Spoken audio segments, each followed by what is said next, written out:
Alright, before I begin, note that in this video there's going to be some images of TSW skin, which may be very graphic.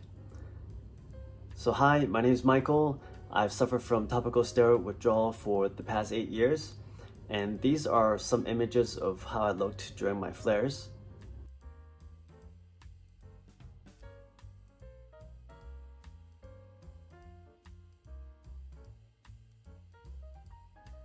And this is how I look now. So as you can see, I've improved quite a bit.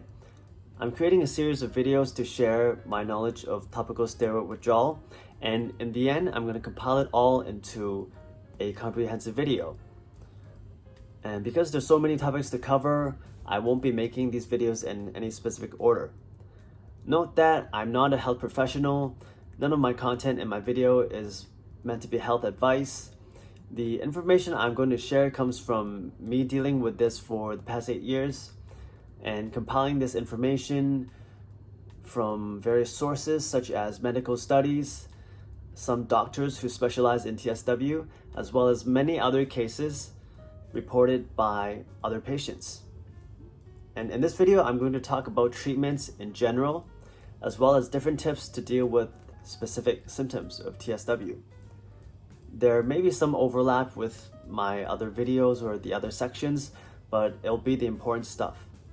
And I will include timestamps, so feel free to skip around. Before I go into specific treatments, I'm going to give you guys a set of guidelines to deal with a general case of TSW. So although our conditions aren't exactly the same, this is the advice that should work for the most general case. So first, let me explain something. There are 2 states of TSW that we need to recognize. First, there is this red, burning, weepy condition where the skin is really damp. We'll call it the red stage. And then there is this dry, flaky, dull-looking condition. We'll call it the dry stage. The red stage is much more uncomfortable, it's more painful, and the skin breaks very easily. It feels very thin, and infections may be more prominent, and all the pain you feel is enhanced. The dry stage is less uncomfortable. The dried skin forms a protective barrier. The burning skin has mostly subsided, but the skin is hard, and there's a lot of flaking involved. Your objective is to avoid the red stage and to try to stay in the dry stage, where the skin can go through its process of regeneration. And now into the guidelines. So first, you need to stop using topical steroids and other immunosuppressants, including Protopic. I've seen many cases of people trying to wean off of steroids slowly, but in all of these cases, they later report that it was the waste of time. They ended up just using more steroids, and it just made them suffer for longer.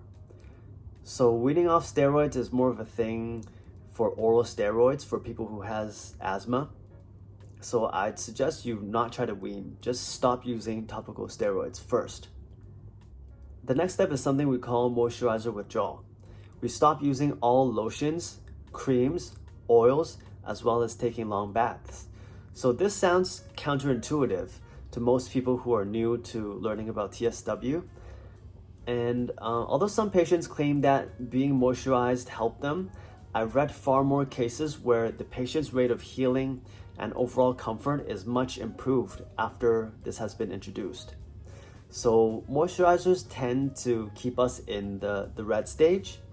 And as I said before, we want to go into the dry stage for the enhanced healing and less pain. Also, if you refer to my video or section where I talk about the notable doctors who specialize in TSW, Dr. Sato, Dr. Fukuya, and Dr. J all came to the same conclusion separately based on treating their clients. They all think that it's better to avoid moisturizers. But if you do moisturizer withdrawal, it's not a thing where you just feel a lot more comfortable instantly. You still have to endure at least a few days of the initial dryness before you can see some of the benefits. I'd say the only exceptions are CJ serum, zinc ointment, and Dr. Fukuya's hyaluronic acid serum. And even then, I think it's debatable. The CJ serum and hyaluronic acid serum isn't really meant to be a moisturizer. It's meant to be used as just a thin layer on top of the skin. And then zinc ointment itself, I believe, has a place in spot treatment because it's both antibacterial and actually the zinc is drying to the skin, so it's not like other moisturizers. But even then, I'd say that if possible, just avoid all of these topicals if you can, to avoid the chance of them causing more issues. And the next thing to do is to cut out taking long baths. I used to take long baths really early on in TSW, and I sat in the bathtub every day for a few hours, and that was the only time of relief I had from the pain. But then I realized that it was constantly keeping me in the red stage.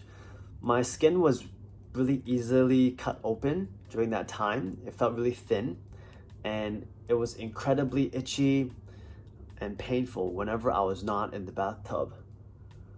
So remember that we want to get into the dry stage. So please avoid soaking your skin in water. Just very quick showers is what we want. And there's variations where people add bath salts, Dead Sea salts into the bath. And once again, TSW is a very confusing situation. It's not straightforward. The salts are anti-inflammatory. They make the skin look close to normal, and it makes you feel a lot more comfortable. But the issue is, you're not really healing the TSW by forcing the skin to not be inflamed in the short term. That only improves the outer appearance and the feeling of the skin. It does not benefit healing the underlying TSW issue. In fact, the soaking in water disrupts healing and stops us from going to the dry stage. So I also did the Dead Sea salts for many months early on, but I stopped once I realized that it wasn't the way. And don't get me wrong, these things do provide comfort, but TSW is a painful process for most people. Most people just have to endure a lot of pain to get over this condition. The next step is to experiment with cutting out inflammatory foods. And usually this begins with dairy, gluten, and sugar. The reason is because during TSW, you're in a state of hypersensitivity. So these foods may be fine once your skin is healed, but if you're suffering from a lot of inflammation and hypersensitivity, it may also slow down the skin's rate of healing. But maybe the food doesn't impact your TSW at all. So experiment with it, and if it doesn't make an impact, then you can go back to whatever diet you like. So these 3 steps: first, stop using topical steroids, and then stop using moisturizers or oils, and then cutting out inflammatory foods, is some of the most basic but most useful things to do during TSW. One important idea to learn is that many treatments that people try, it might give you short-term comfort, which people confuse for healing. For example, some people may use Dead Sea salts or oral immunosuppressants and then see their skin quickly becoming soft and normal looking again. The issue is that once they stop using these things, the skin goes back to being TSW again. So this means that the treatment did not help heal the underlying issue, and in many cases, only prolonged the TSW condition. The skin seems to be better because the treatment suppressed the inflammation or the dryness, but the thin skin, the blood vessel issues has not healed, and it cannot go through a process of healing because the body's reaction is being suppressed. I hope you understand what I mean by now, that just because something makes your skin look and feel better doesn't mean it's healing the underlying TSW issue. If your skin goes back to TSW as soon as you stop the treatment, it wasn't healing the issue. So now I'm going to go through specific treatments. And first, I'll talk about a lot of treatments that don't work. So first, Dead Sea salts, probiotics, fixing your gut, LDN, which stands for low dose naltrexone, collagen supplements, improving liver function, red light therapy, topical oils, high dose antioxidants, and oral immunosuppressants.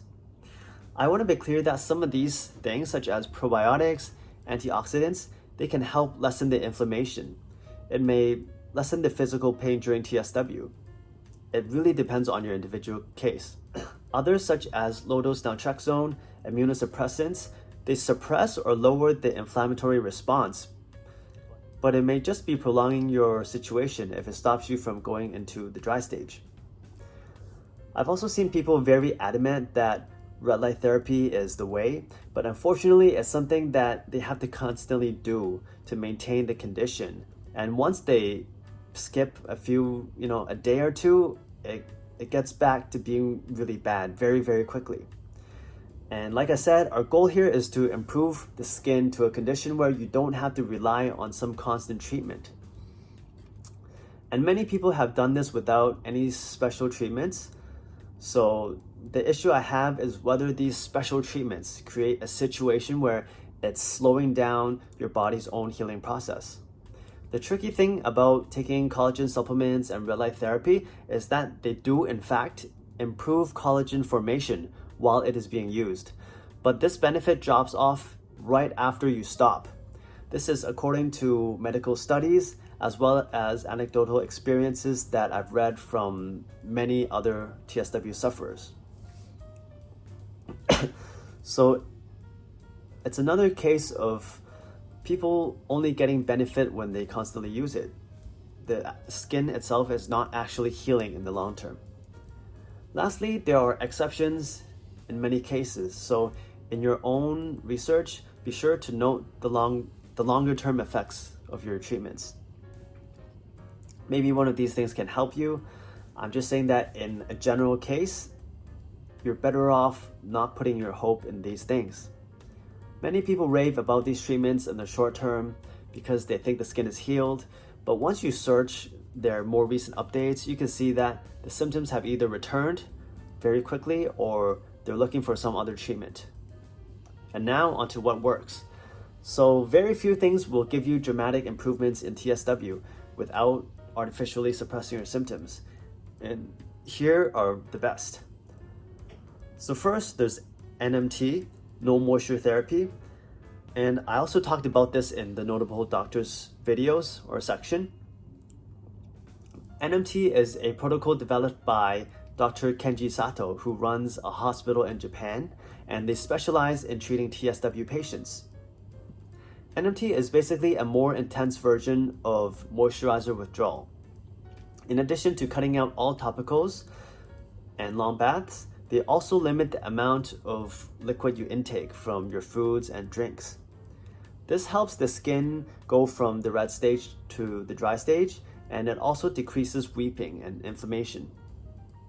Another factor is to only shower every few days, and each time only for around 30 seconds to quickly wash off the bacteria on the skin and avoid soaking the dry layer too much. Also, you're supposed to avoid excessive salt intake. This makes the body retain water and it could result in more weeping. So please read through this page by one of Dr. Sato's patients. It goes into her experience with NMT and can tell you more about this process in detail. NMT typically requires at least multiple months to be completed, and people do see benefits starting from a few days to weeks into it.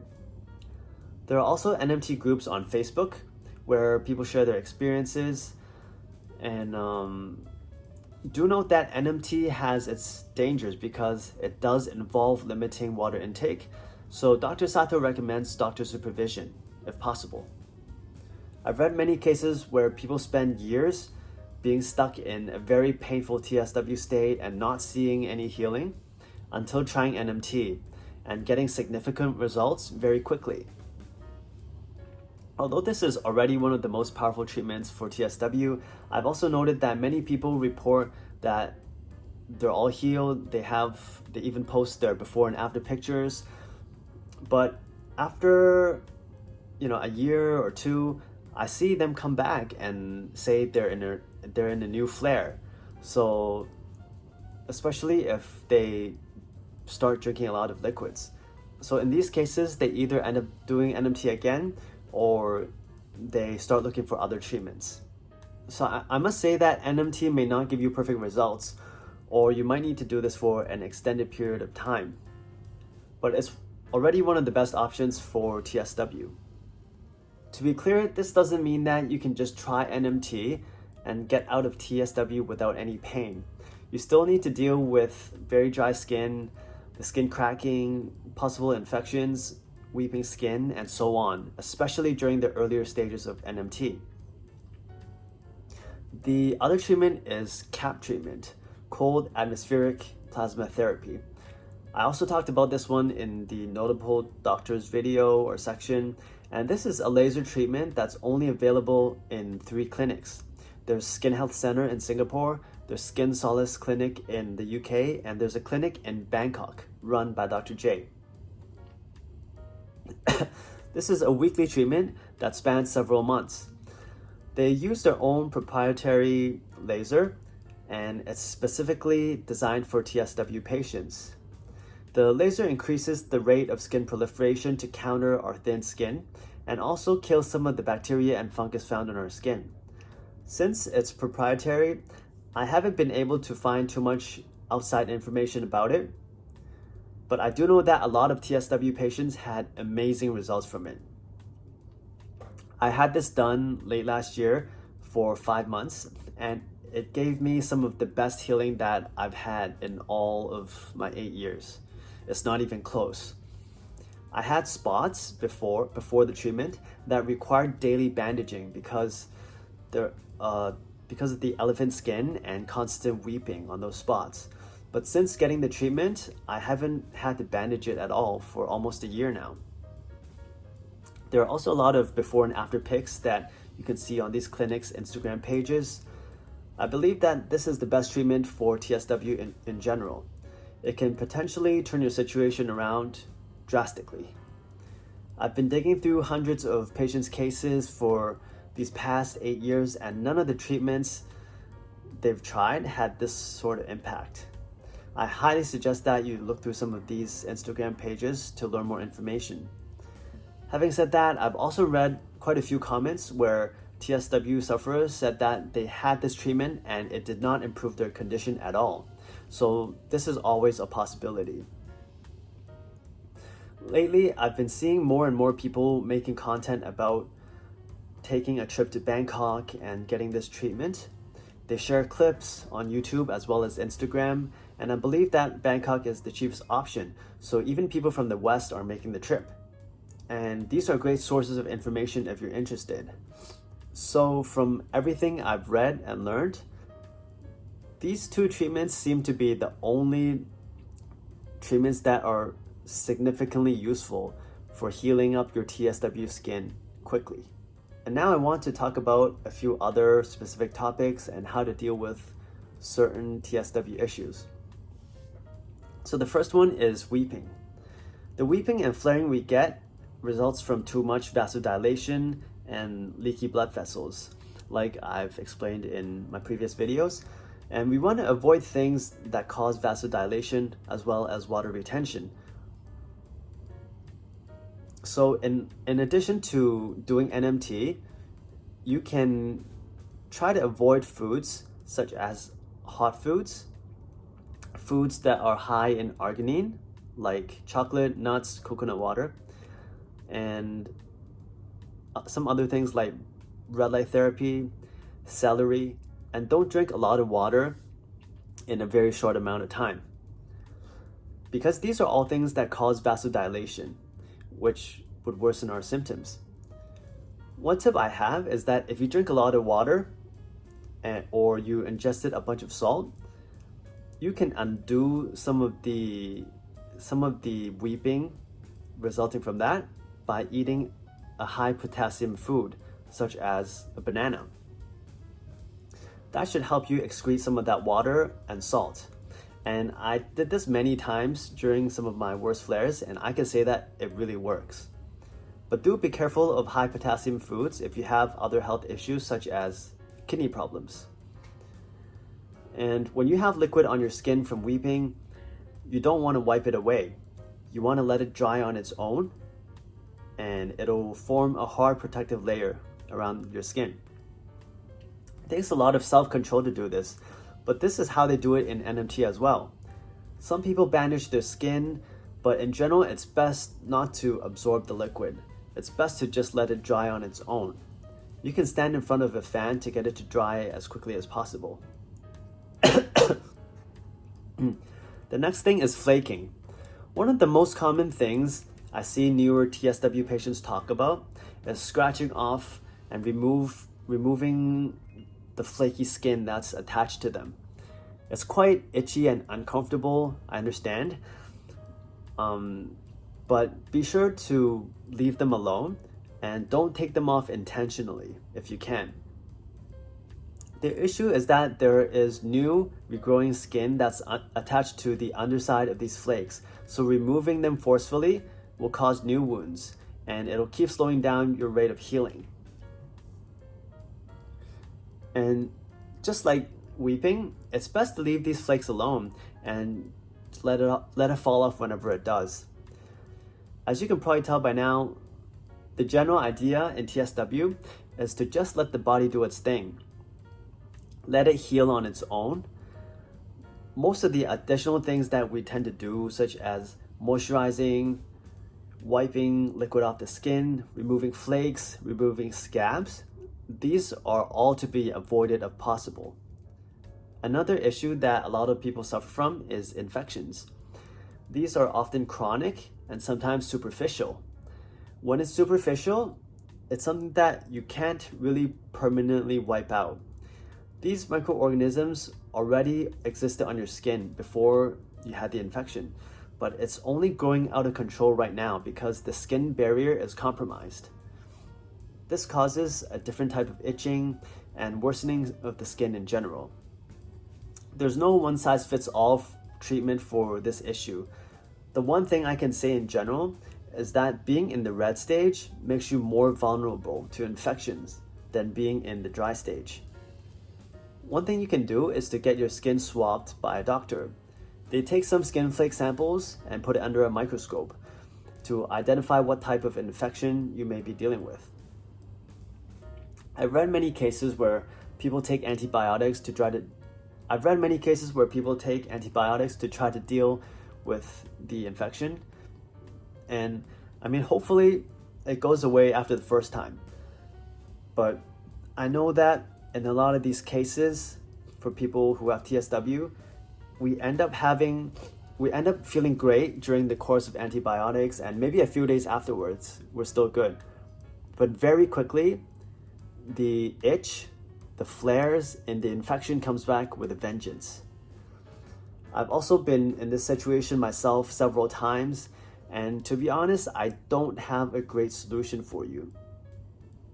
You may want to look into probiotics or even use ways of using probiotics topically to improve your condition.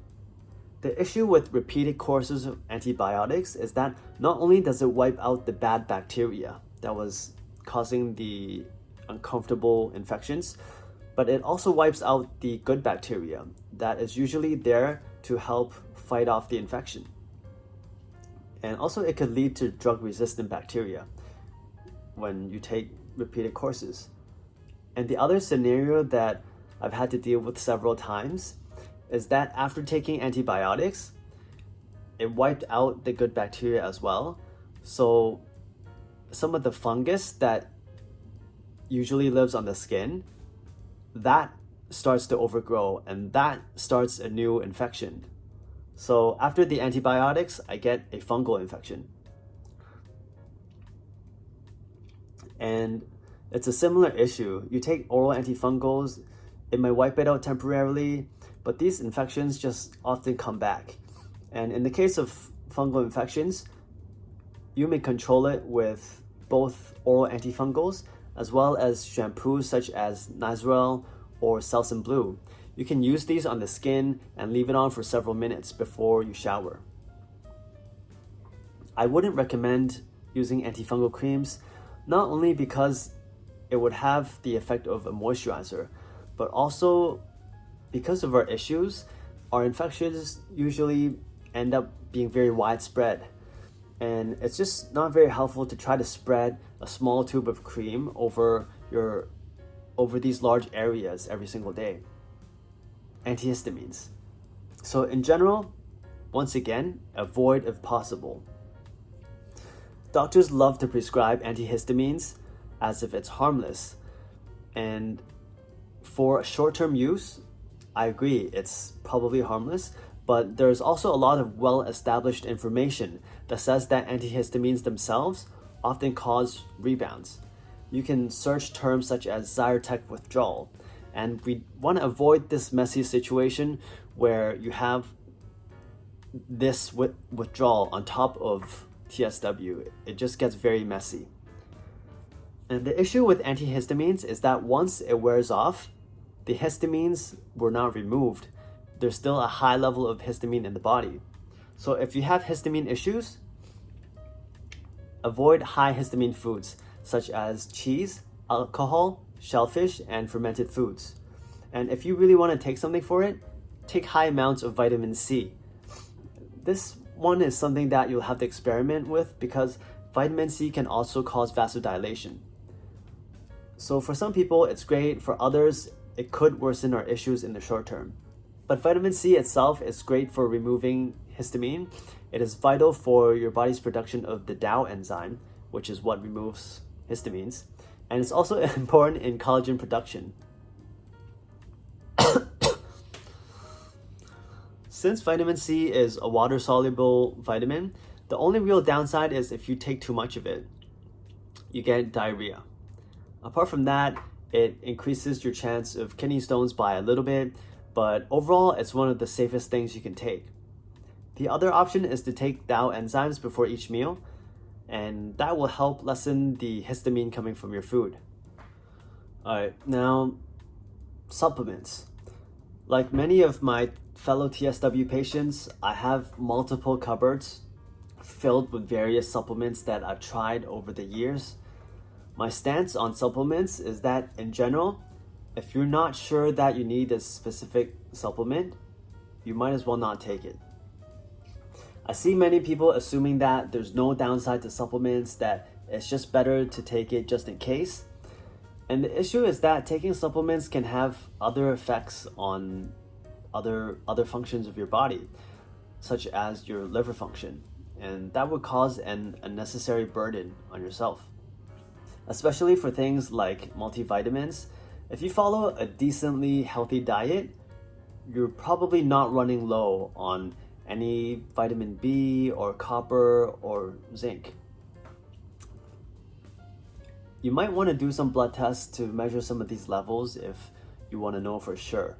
And in general, from what I've read, none of these supplements are really impactful in healing TSW itself. If you happen to have some deficiencies, then it would help in that. So maybe indirectly, it could lessen your TSW symptoms. Or if you have other health issues causing oxidative stress, such as heavy metals, then antioxidants such as vitamin C, E, some things like copper, zinc, it may help you feel better in the short term. I'd say that if a specific supplement does make you feel significantly better, pay attention to it. Even if it does not fix your TSW specifically, it may indicate that there are other issues that are contributing to the skin inflammation. Vitamin D and fish oils are very popular, and I wouldn't recommend taking fish oils because they suppress inflammation in the short term, which is what we don't really want for TSW. And in the long term, it allows more potential for oxidation. And vitamin D, on the other hand, it's a tough one because there's so much debate about all the details, such as whether it's even safe, whether it's needed, how much we actually need. There's so much debate about that, and I've dug into the topic myself before. Once again, my advice is if you don't absolutely need to take these supplements, then don't take them. And the last topic I'm going to talk about, traditional Chinese doctors. So a lot of patients have gone and seen these traditional Chinese doctors, and I'm based in Asia, so I'm quite familiar with these types of doctors. In general, they can help the overall health of the body in ways that Western medicine cannot. But in this case, it's very difficult to find a suitable Chinese doctor that can actually help with TSW specifically. Unlike Western medicine, each Chinese doctor has their own methods and their own ways of using herbs. So you're going to get differing results depending on who you see. I saw many reputable Chinese doctors myself, and in general, I'd say that they're not really capable of improving TSW. I think it's because TSW is a man-made disease, while Chinese doctors are best at healing natural diseases. I don't think they have a great way of thickening our thin skin directly, and there are also some considerable risks.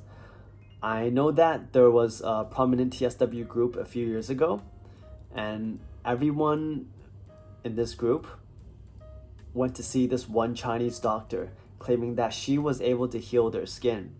But several years later, they took her cream to a lab test, and they realized that she was putting steroids into her creams. I've also heard of similar stories from other friends and family, and we just don't really know which traditional Chinese doctor to trust. The other risk is time and money. I spent so many months seeing these Chinese doctors here in Asia who were supposed to be really famous for specializing in skin issues. All of them claimed that they helped a lot of other patients that had like the same issue that I had. But after several months, it becomes really obvious that they aren't getting the job done and they're running out of ideas. All of it ended up being a waste of time and money, not to mention the risk of steroids in the herbs. I've also read many other discussions from TSW patients in Asia, and the general consensus they have is that their Chinese doctors either did not help at all, or they only felt better while they were taking the herbs. The one traditional Chinese doctor who I can say really helped my TSW is Dr. Mark Chern, who is based in Singapore. I actually did a whole video on him as well. He really calmed down my flare in just a few weeks of herbs, and he's very experienced in treating TSW specifically. He already talks about TSW in detail on his website, so that's why I went to him in the first place. So in general, unless you're seeing Dr. Mark Chern, I'd say the chances of you finding a Chinese doctor who can help your TSW are very slim. But having said that, a short-term course of Chinese herbs may help the body with other inflammatory issues that may be contributing to the skin issues as well. And just to be clear, I'm not saying that Chinese doctors are not good or that they're not good at dealing with skin issues. What I'm saying is that TSW is so different from most of your other skin issues that it's just not something that most Chinese doctors are equipped to deal with. And that's it for this video. My name is Michael. I hope that this video can help some of you guys out there. Good luck.